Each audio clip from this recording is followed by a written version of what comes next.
Nasib pemberlakuan pembatasan kegiatan masyarakat atau PPKM level 4 akan berakhir pada 2 Agustus 2021. Seperti diketahui, sejumlah daerah menerapkan level PPKM yang berbeda sesuai dengan kategori yang diatur pemerintah. PPKM di Jawa Bali didominasi level 3 dan 4. Sementara di luar Jawa Bali, daerah-daerah menerapkan PPKM beragam dari level 2 hingga level 4.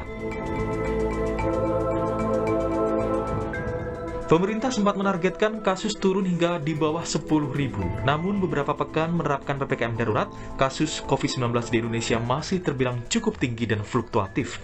Kasus corona harian sempat berada di 28 ribuan kasus pada 26 Juli, namun naik pada 27 Juli.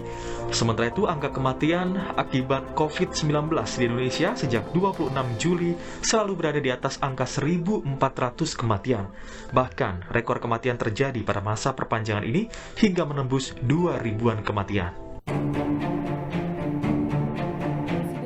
Presiden Joko Widodo menegaskan PPKM darurat terpaksa diambil karena lonjakan kasus cukup tinggi akibat varian Delta.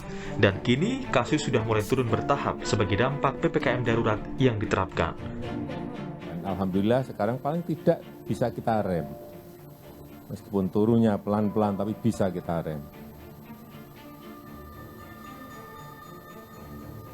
Saya tadi pagi juga sudah ngecek di Wisma Atlet, misalnya, yang dulu sudah hampir 90%, pagi tadi saya cek angka keterisian dari tempat tidur di angka 38%. Dulunya 90%, hampir penuh. Ini juga patut kita syukuri dan saya melihat angka-angka tadi di wilayah-wilayah di Pulau Jawa sudah mulai melandai turun pelan-pelan. Tetapi yang di luar Jawa gantian naik.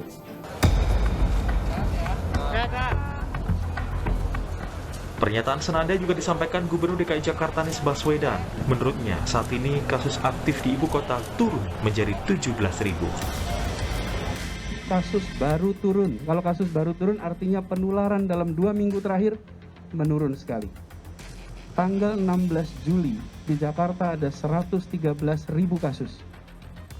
Hari ini, akhir Juli, 2 minggu kemudian, 17.000. Bayangkan, turun 100.000 kasus aktif.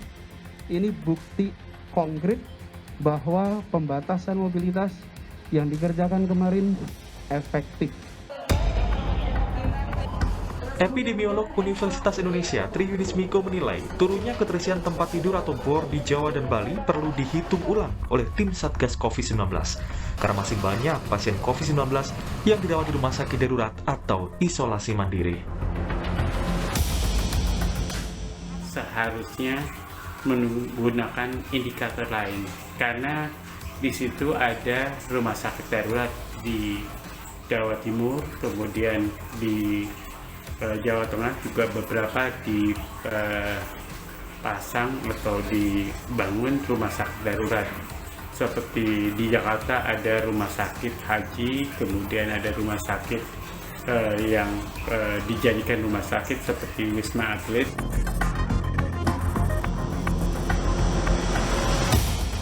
Melihat perkembangan kasus corona saat ini, publik tinggal menunggu keputusan pemerintah pada 2 Agustus 2021 tentang PPKM, diperpanjang atau diturunkan levelnya.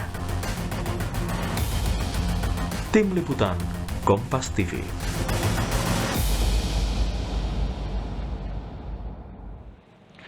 Saudara, hari ini pemberlakuan PPKM level 4 di sejumlah daerah termasuk di DKI Jakarta akan berakhir, artinya kita masih menunggu pengumuman apakah kemudian dilanjutkan atau PPKM-nya dilanjutkan dengan level yang diturunkan. Nah, meski angka kasus COVID-19 di Indonesia mulai turun, akan tetapi masih jauh dari yang ditargetkan pemerintah sebelumnya, yakni turun di bawah 10.000 kasus per hari. Bahkan data yang kami dapatkan dari 4 Juli hingga 1 Agustus, angka positivity rate COVID-19 di Indonesia juga masih berada di level 27,3%. Masih jauh dari batas ketentuan WHO 5%. Lalu bagaimana seharusnya kebijakan terkait PPKM ini? Apakah harus diperpanjang atau kemudian diturunkan levelnya? Dan kapan batasnya? Kapan indikatornya bahwa PPKM bisa dihentikan nantinya? Pagi ini kita akan bahas dengan sejumlah narasumber melalui daring. Ada Heri Trianto, Kabid Komunikasi Publik dari Satgas COVID-19, Emmanuel Melkiades Lakalena atau Melki Lakalena, Wakil Ketua Komisi 9 DPR RI, dan juga ada Hermawan Saputra, Dewan Pakar dari Ikatan Ahli Kesehatan Masyarakat Indonesia atau IAKMI. Selamat pagi semua, Mas dan abang-abang saya semua ini. Salam sehat, terima kasih waktunya. Selamat pagi Mas Bayu, salam sehat. Selamat pagi, salam sehat. Kita ngobrol saja, izinkan saya mewakili teman-teman saya dan saya rasa semua masyarakat Indonesia yang berpikir sekarang ini PPKM kapan ya berakhirnya. Mas Heri, apa indikator-indikatornya bahwa PPKM ini nanti secara keseluruhan akan berakhir? Atau pada hari ini kan sudah diperpanjang sejak menjelang akhir Juli sampai tanggal 2 Agustus. Hari ini kan terakhir PPKM. Jadi hari ini pengumuman dari pemerintah akan seperti apa? Karena saya yakin Satgas COVID-19 selalu mengadakan rapat atau koordinasi dengan pemerintah. Mas Heri, silakan. Ya, terima kasih Mas Bayu. Ini sudah sampai pada 1 bulan ya, tepat 1 bulan penyelenggaraan PPKM darurat atau level 4 ini berlaku dan tentu saja pemerintah telah melakukan berbagai macam evaluasi, terutama yang di Jawa Bali maupun di luar Jawa Bali. Karena kita tahu di 2 lokasi itu ada 2 koordinator, 2 Menko yang menangani secara intensif gitu. Masing-masing sudah melakukan evaluasi. Kalau kita lihat di Jawa, sesuai data harian yang kita dapatkan, memang terjadi penurunan yang cukup signifikan, terutama di DKI Jakarta. Tadi juga disampaikan di mana kasus aktif sekarang sudah di 17.000 ya, dan kemudian rumah sakit bebannya terus berkurang. Tetapi tentu saja kita juga harus lihat bagaimana positivity rate di DKI juga yang masih cukup tinggi dan kemudian juga bagaimana tingkat laju penularan harian juga kendati sudah turun tetapi angkanya masih di 2.700. Ya. Nah, Mas Heri, maaf sedikit ya, ini banyak nih pertanyaan. Kita kalau lagi meeting bahkan di Kompas TV juga bingung nih.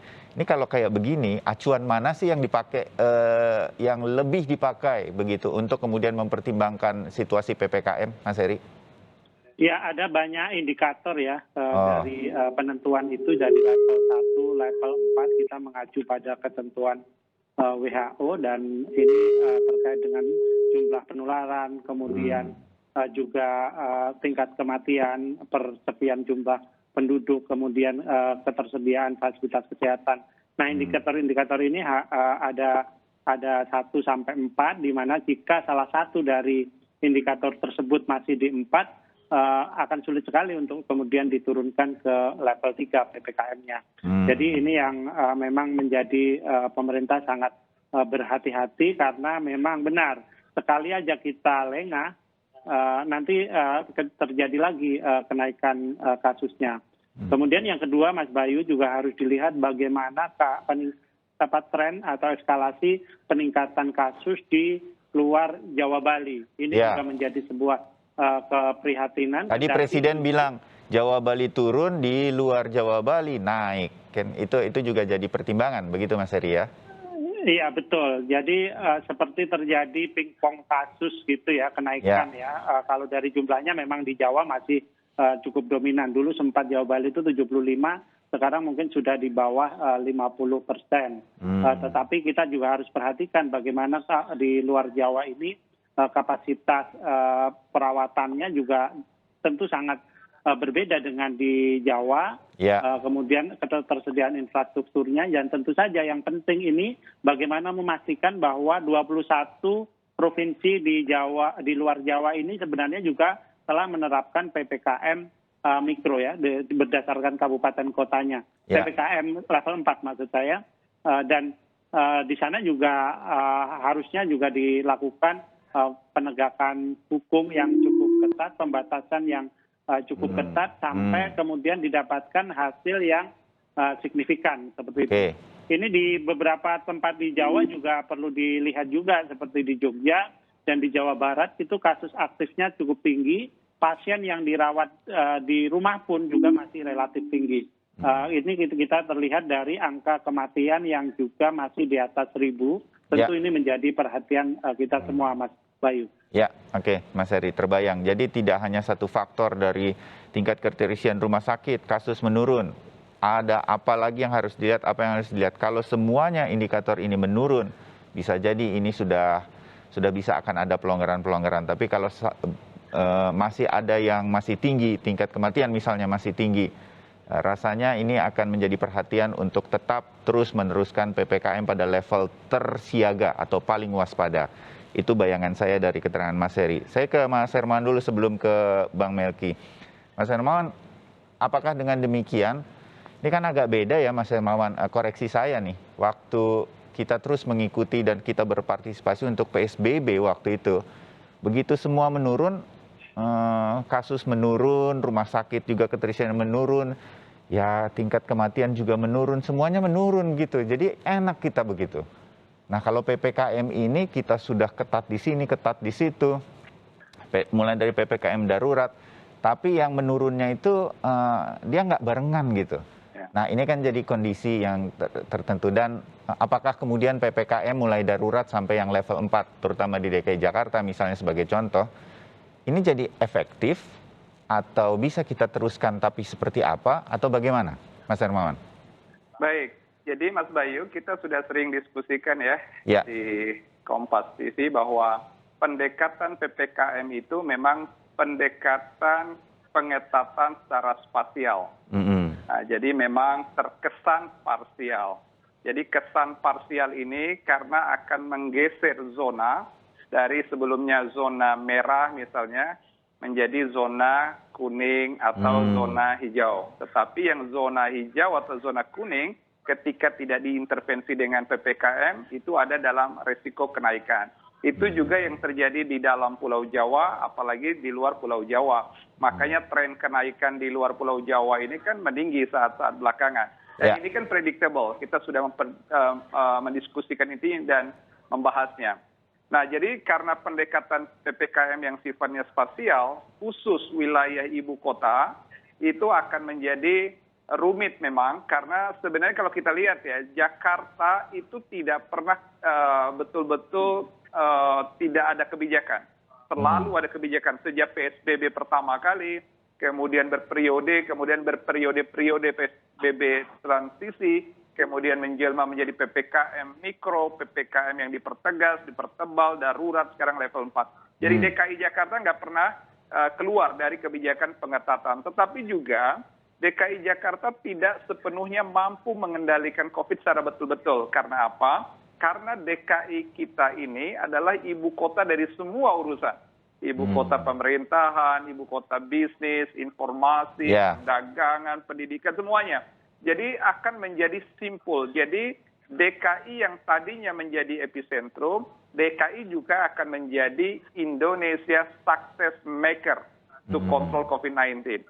Jadi kemampuan Indonesia untuk mengontrol COVID ini dilihat di DKI Jakarta. Dengan daya tahan DKI Jakarta. Nah, kalau sekarang ini terjadi pelandaian kasus dan signifikansi terjadi di DKI, memang itu karena pembatasan aktivitas, karena kategori urban kan, perkantoran, perbelanjaan, dan aktivitas sosial, pendidikan, dan lain-lain, semua dalam keadaan yang terbatas selama era PPKM darurat dan PPKM level 4. Maka itu mobilitas terbatas dan akan terjadi pelandaian. Itu natural saja. Tetapi pergeseran terjadi dari DKI yang urban ke daerah rural, pinggiran, dan pedesaan. Makanya tidak heran di Jawa Barat, di Banten, Jawa Tengah itu naik kan semua sebenarnya. Dan sekarang masih over capacity seperti di Blitar, di Jawa Barat, dan lain-lain.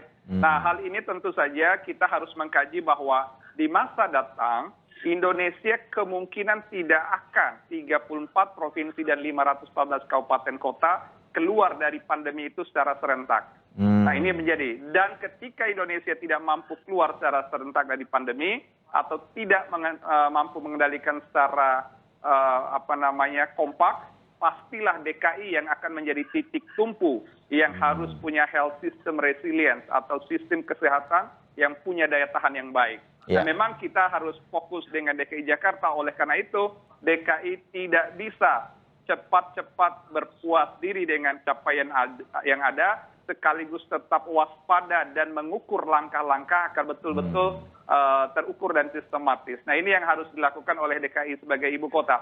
Baik. Karena jangan sampai ada seperti yang disampaikan Mas Heri, skenario pingpong kan. Ya. Jadi memang sekarang terlihat pingpong ya, satu daerah dari, karena memang PPKM itu parsial ya, terkesannya parsial, Mas Bayu.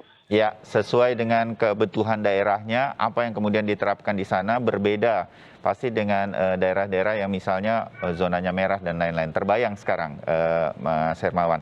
Bang Melki, evaluasi terutama dari sejak PPKM dari DPR RI bagaimana? Dari PPKM darurat sampai PPKM level 4. Saya menggarisbawahi satu nih, biar saya dan juga masyarakat pada umumnya pemirsa Sapa Indonesia mengerti. Kita sudah menduga bahwa kita butuh, Mas Heri itu waktu itu dengan beberapa epidemiolog, Mas Hermawan juga sempat menyampaikan, kita nggak cukup nih cuma 2 minggu PPKM darurat waktu itu awal kan ya Mas Heri. Kita tuh butuh kira-kira 1 bulan baru nanti akan terlihat ada penurunan. Terbukti nih Jakarta, 1 bulan PPKM darurat dan kemudian berubah menjadi PPKM level, penurunannya baru kemudian kita lihat sekarang. Yang pada waktu 2 minggu terakhir ini mulai kelihatan signifikan kasus dan segala macam. Nah Bang Melki, apa saja evaluasi yang harus dilihat oleh pemerintah bersama Satgas di masing-masing daerah untuk PPKM ini? Agar kita bisa melihat, bisa bersabar karena bisa jadi seperti Mas Hermawan bilang, tidak semua daerah nanti akan sama kondisinya. Ada yang naik, ada yang menurun, tapi kemudian yang menurun harus menjaganya, yang naik ini kita bantu untuk menurunkannya. Nah, mampukah kita bisa melakukan ini secara sporadis sekarang? Pemerintah daerah masing-masing harus betul-betul mampu, capable untuk menangani ini. Bang Melki. Ya, pertama, kalau kita lihat bahwa pandemi itu situasi semacam ini pasti terjadi. Pandemi itu kan namanya penyakit yang ada di seluruh dunia, seluruh tempat. Iya. Kita berhasil kendalikan, dia akan stabil atau landai. Kalau kita lengah, itu dia pasti akan naik dengan kelengahan yang kita buat sendiri. Yang kelengahan itu bisa diakibatkan oleh pertama kebijakan, yang kedua juga memang perilaku masyarakat. Gitu. Perilaku masyarakat kita ini juga jangan diabaikan karena selain karena faktor kebijakan, tentu juga perilaku dari para aparat negara, aparat pemerintah, juga tidak kalah penting adalah perilaku dari masyarakat. Nah, kita ini sebenarnya juga bersyukur karena kita ini adalah negara kepulauan. Kita dipisah-pisah oleh pulau. Jadi sebenarnya juga itu bisa menjadi salah satu bagian dari kita memberikan kebijakan terkait dengan penanganan COVID di tanah air. Karena keterpisahan kita karena pulau inilah yang membuat ketika Jawa naik, atau kemarin Jawa dan Bali naik, ketika seluruh daerah non-Jawa dan Bali juga melakukan proses kebijakan dengan baik, mestinya bisa aman ya kondisinya, tidak seperti sekarang. Nah, pertanyaannya kemudian adalah, seperti kemarin sudah Presiden Jokowi citir, ketika Jawa dan Bali mulai lebih terkendali, dengan catatan utama kita itu di aspek kematian yang masih tinggi ini, atau masih belum bisa kita kendalikan karena masih di atas 1.000. Nah, di luar Jawa sekarang justru mana naik. Kalau kita cermati, ya, kalau kita cermati penurunan kasus di Jawa ini kan karena transmisinya bisa dikendalikan dengan pembatasan tadi, kapasitas pelayanan kesehatan diperkuat, dan juga perilaku masyarakat dipaksa, didisiplinkan untuk menyesuaikan dengan kebijakan yang baru. Nah, sekarang di luar Jawa, kan dari awal saya sudah bilang, ketika Jawa selesai, atau Jawa Bali selesai, kan cuma soal waktu dia akan berpindah ke luar Jawa. Nah, sekarang di luar Jawa ini, kita juga transmisi meningkat, kapasitas pelayanan kesehatannya pasti tidak mungkin semampu Jawa, apalagi seperti tadi Pak Heri sampaikan, pasti masih jauh. Yang ketiga sekarang adalah perilaku masyarakat di luar Jawa Bali juga mungkin harus lebih dikontrol lagi. Nah, di luar Jawa Bali ini menurut saya yang paling penting adalah, dan juga kita di Jawa dan di Bali, ada faktor yang kita belum begitu kuat melakukan, adalah mendisiplinkan perilaku warga negara kita untuk betul-betul melaksanakan protokol kesehatan dengan benar. Tadi saya lihat di berita Kompas tuh ya, pasar dibuka dengan beberapa pelonggaran. Orang nggak pakai masker tuh. Nah kan kayak gini-gini kan dilonggarkan dikit aja, itu udah pasti kalau kita masih seperti begini kondisinya, itu pasti naik lagi. Dan di pandemi itu biasa tuh, naik turun itu biasa. Kalau kita tidak kendalikan, kita lengah, naik lagi dia. Nah, cuma memang kalau catatan kita di Jawa ini, saya lihat angka-angka di BOR, di isolasi, dan di ICU ya. BOR di isolasi itu cenderung menurun 10%. Sementara ICU-nya itu masih kurang lebih naik 0,11%. Ini hitungan yang saya coba cermati.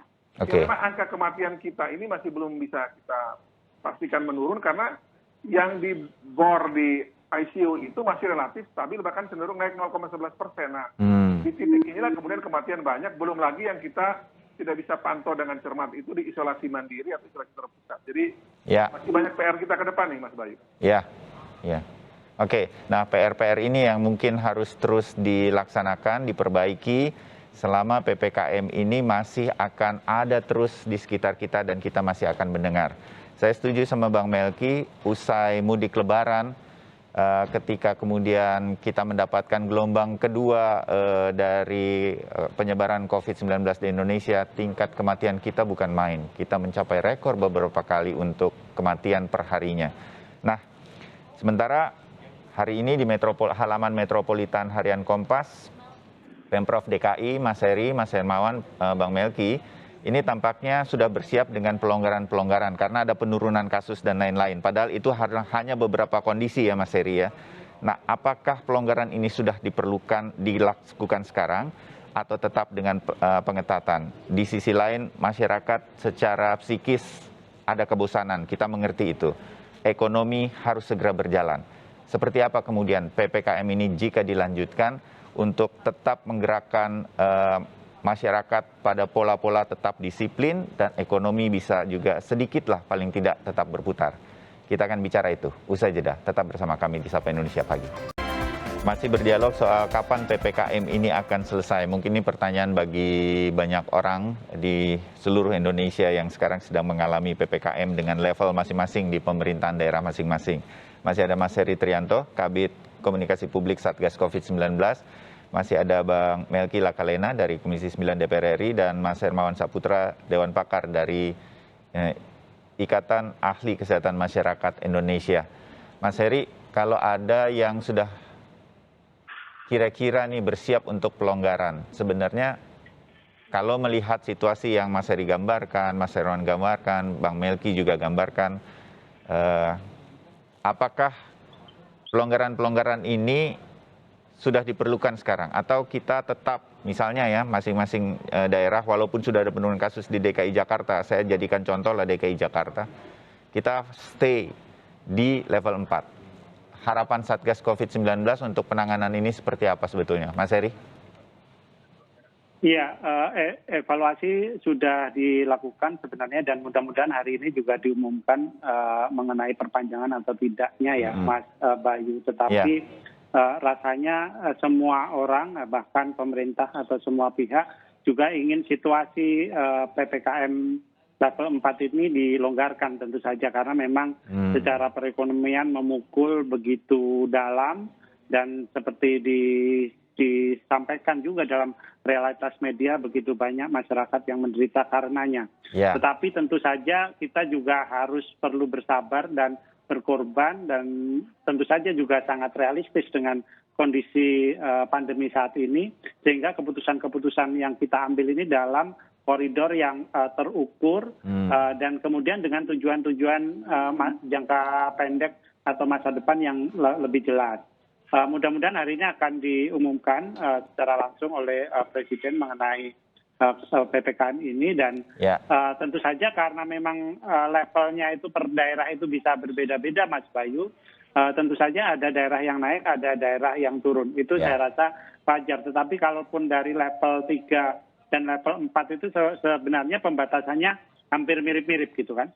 Dan itu sekarang yang terjadi di Jawa Bali, hampir semuanya di 3-4 akhirnya dipukul rata semua bahwa pembatasannya memakai level 4. Gitu.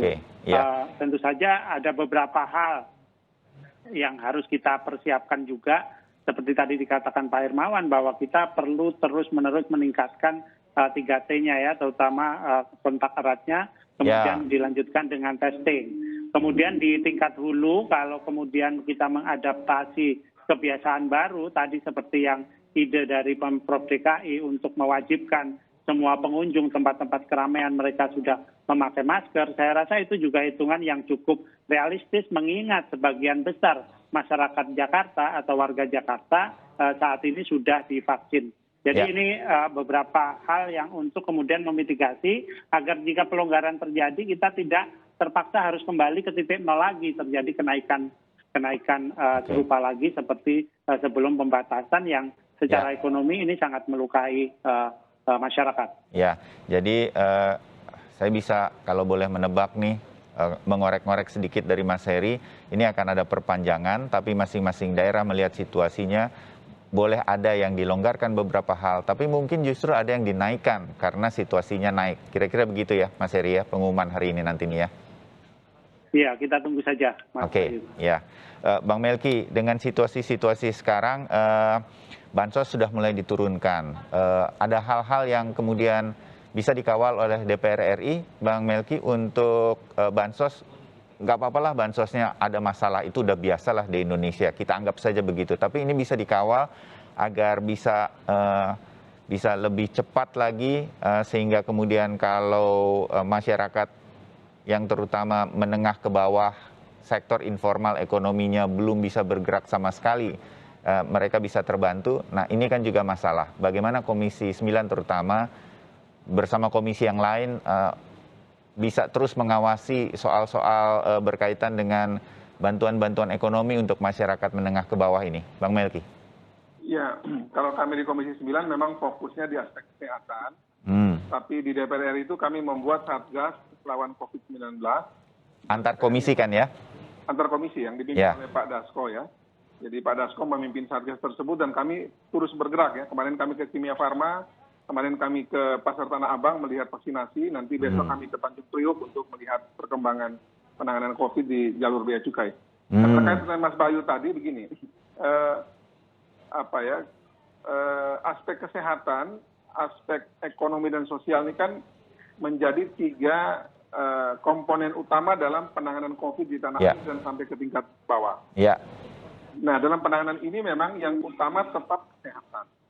Apalagi di daerah yang memang kondisi penanganan COVID-nya itu angka-angka parameternya di positif rate-nya masih tinggi, kesembuhan belum melewati angka positif sehari misalnya, kemudian juga keterisian tempat tidur dan juga angka yang meninggal belum membaik. Nah, itu tentu kita pakai pendekatan kesehatan mutlak di situ.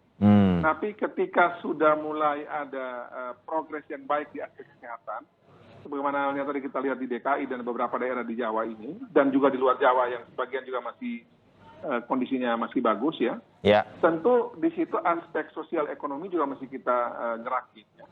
Nah, terkait aspek sosial tentu ini adalah program yang baik dari pemerintah untuk menambal agar masyarakat di bawah yang memang terkena langsung dampak ini dan mereka mengganggu kehidupan mereka dan mereka butuh pertolongan atau bantuan, itu perlu memang diberikan dalam waktu yang cepat sesuai momentumnya.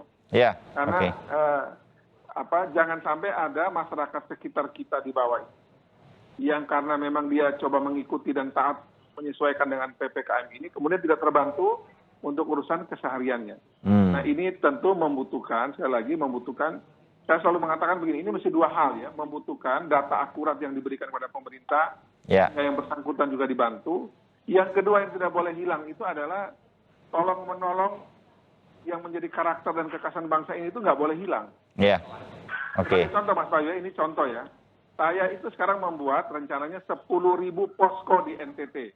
10.000 posko itu yang namanya posko karya peduli sesama. Yang tugasnya itu pokoknya urusan kesehatan jalan, ekonomi jalan, kesehatan jalan, tapi itu berbasis swadaya masyarakat yang ada di NTT. Dan saya lapor Pak Erlangga. Nah, Pak Erlangga, kalau boleh ini dibuat dan beliau mendukung untuk ini kita gerakin. Karena kalau dengan melibatkan pemerintah dan masyarakat itu, baru ini bisa berjalan dengan baik. Gitu. Nah, menurut saya pola-pola kayak gini harus kita kolaborasikan. Pemerintah bergerak untuk membatasi, mengatur perilaku masyarakat, mengatur pembatasan dan kelonggaran berbagai sektor yang dilakukan. Di sisi lain juga masyarakat kita jangan kemudian dibuat pasif gitu. Ya. Ya adalah masyarakat yang kalau kita gerakin juga itu, ini kan perang ya. Dulu perang kemerdekaan juga itu mereka aktif bergerak, kemudian kita menang peperangan kemerdekaan itu. Ya. Nah ini perang melawan pandemi, tapi saya mohon maaf ya, kita tidak melihat ini sebagai perang, sehingga seolah-olah semua harus pemerintah dulu. Oke. Pemerintah pusat, kemudian pemerintahan daerah sampai RT RW. Itu nggak bisa jalan sampai RT RW kalau masyarakatnya tidak diaktifkan. Ya. Karena pandemi itu kekuatan terbesar melawan ini ada di masyarakat, bukan di pemerintah. Nah mudah-mudahan ini bisa apa yang dilakukan Mbak Melki di NTT bisa menular ke yang lain.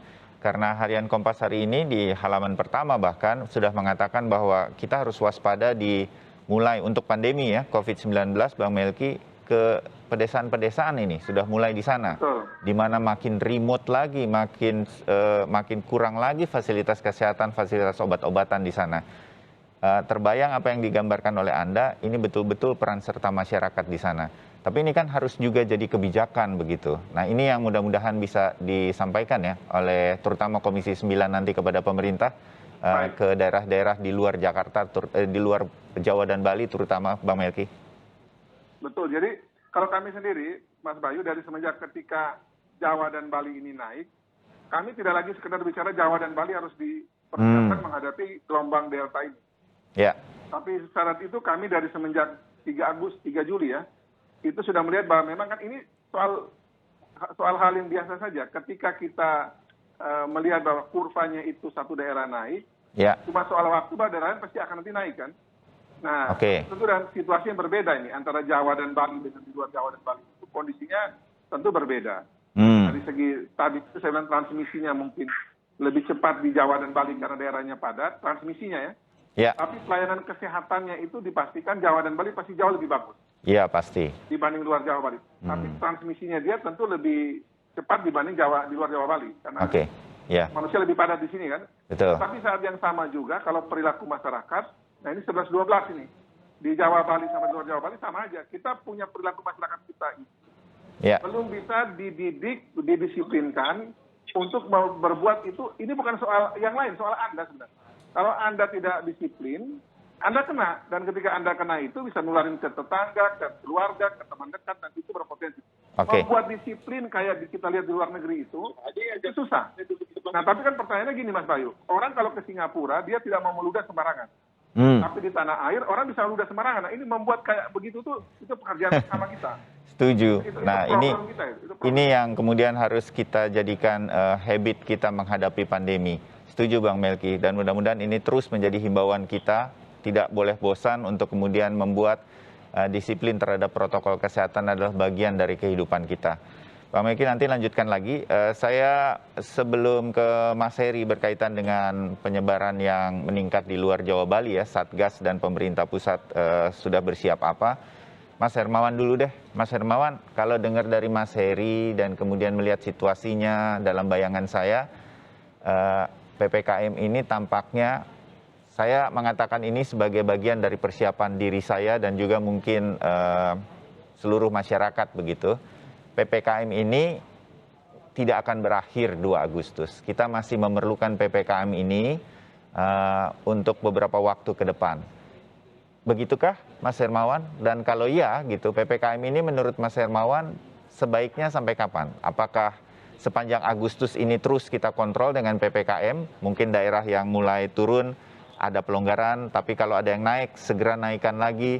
Nah, hal semacam ini akan terus terjadi selama berapa lama, Mas Hermawan? Baik.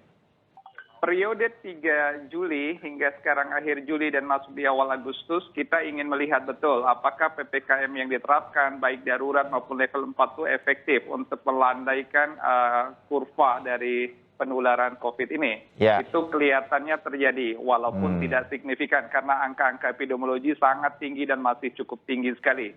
Nah, namun demikian, kalau misalnya hingga akhir Agustus, misalnya PPKM masih dipilih oleh pemerintah dengan pendekatan yang spasial tadi, ada daerah yang level 4, level 3, ada juga yang lebih longgar level 2 misalnya, atau bahkan belum betul-betul menerapkan PPKM ini. Nah, kami menghimbau dan berharap bagi daerah yang sedang dalam pengetatan optimal, mungkin level 4, pertama kali yang harus diperhatikan itu adalah peran pemerintah dulu. Apa yang menjadi peran pemerintah? Memastikan bantuan stimulan, BLT, PKH, dan skenario bantuan yang lain itu tepat sasaran, tepat guna, dan tepat waktu. Ini wajib nih. Karena apa? Agar sensitivitas masyarakat karena pembatasan itu mampu memahami ketika pembatasan itu dilakukan untuk kepentingan bersama atas nama kesehatan. Itu satu, wajib memastikan bantuan itu tepat waktu, tepat sasaran, dan tepat guna. Yang kedua adalah treatment, tracing, dan testing. Saya mulai dari treatment. Karena indikator output dan outcome itu ada di rumah sakit. Kesakitan, kematian itu terpampang tiap hari datanya. Dan rumah sakit over capacity menandakan virus itu terjadi transmisi yang masif dan luar biasa. Termasuk angka kematian tinggi itu karena kualitas pelayanan menjadi agak delay dan terlambat. Itu yang menyebabkan banyaknya kematian. Itu proxy variable. Nah, maka treatment itu utama untuk mengejar percepatan penularan dan perawatan yang membutuhkan. Tetapi tracing dan testing harus aktif case finding. Menemukan kasus sejak di komunitas, jadi tidak pasif. Selama ini kita masih melihat bahwa testing dan tracing itu banyak dilakukan di vaskes. Karena ketika orang datang dan hadir, kita berharap ke depan itu dijemput dan pada komunitas yang beresiko. Ini bagian dari konsep epidemiologi namanya active case finding. Dan ini yang harus betul-betul dibuktikan oleh pemerintah, karena target di bulan Juni dan Juli pun belum dicapai secara specimen rate, testing dan tracing ini secara nasional. Ini poin untuk pemerintah. Adapun poin untuk masyarakat kita, pertama kali yang harus kita kuatkan saat ini adalah community awareness. Kalau kampanye yang 5M itu, mulai dari menjauhi kerumunan, membatasi mobilitas, menjaga jarak, terbiasa mencuci tangan dan menggunakan masker, itu personal awareness. Bagian dari habit kita sehari-hari secara individu dan keluarga. Tetapi ada community awareness, yaitu kesadaran kelompok secara kolektif, agar betul-betul menjaga kesehatan lingkungan, mendeteksi orang per orang yang berpotensi menularkan atau ditularkan, kemudian melakukan isolasi mandiri bagi yang tidak bergejala atau bahkan bergejala ringan, sehingga terkoordinir sejak di hulu, sehingga di hilir rumah sakit dan vaskes tidak kolaps. Ini harapan yang harus kita kuatkan bersama, dan memang pemerintah membutuhkan effort dan bantuan multi stakeholders, tetapi juga pemerintah lah yang melakukan stimulasi atas kampanye-kampanye kesehatan seperti ini. Terima kasih. Terima kasih Mas Hermawan. Kita diingatkan untuk ini. Mas Heri, waktu saya terbatas, mungkin Mas Heri menjadi bagian akhir untuk menjawab ini semua, termasuk di luar Jawa Bali, PPKM ini evaluasinya seperti apa dan bagaimana kemudian penanganannya ketika ini sudah masuk ke remote area, ke pedesaan dan lain-lain, yang fasilitas kesehatan, fasilitas obatnya masih sangat jauh dari apa yang terjadi di Jawa dan Bali. Mas Heri, silakan. Iya, seperti dikatakan Pak Hermawan, penting buat kita menggapai komunitas terkecil di masyarakat untuk penanganan COVID-19 ini. Makanya ketika di luar Jawa Bali penularan mulai naik dan mencapai daerah yang remote sekalipun, kenapa kemudian penting posko di tingkat desa ini bergerak secara aktif. Minggu lalu saya mendampingi Kasatgas ke sejumlah desa yang secara aktif melakukan surveillance terhadap pandemi ini sepanjang 1,5 tahun terakhir ini, Mas. Jadi memang sebenarnya begitu banyak cerita sukses dari sebuah komunitas dalam mengendalikan ini, sehingga mereka itu sampai tidak perlu membawa masyarakat yang terkena karena gejalanya bisa dideteksi lebih awal itu ke rumah sakit, dan tingkat kematian juga bisa dikendalikan. Kalau kita bisa menyebarkan cerita-cerita sukses ini ke komunitas-komunitas lain, ada 79.000 lebih desa di Indonesia dan itu dilakukan secara kolektif, maka saya rasa makin ringan sebenarnya tugas kita. Karena ini bisa menjadi seperti tadi dikatakan Bang Melki juga, bahwa ini adalah agenda publik gitu, agenda masyarakat, di mana pemerintah hanya mengorkestrasi aja dari kegiatan surveillance di tingkat komunitas ini, dan kita juga meyakini bahwa itu akan kita bisa lakukan secara bersama-sama. Oke, baik Mas Heri, kita tunggu informasi-informasi dari cerita-cerita sukses komunitas di desa mencoba menangani pandemi ini dari Satgas COVID-19. Nanti kita bantu juga untuk sebarkan dan bisa menjadi contoh bagi masyarakat di tempat lain. Ini upaya kita bersama, PPKM mungkin masih akan terus diterapkan oleh pemerintah. Jalani ini semua sebagai sebuah perjuangan untuk menghadapi pandemi. Kita masih harus menjalankannya ini secara bersama-sama. Semangat terus, mudah-mudahan untuk Indonesia.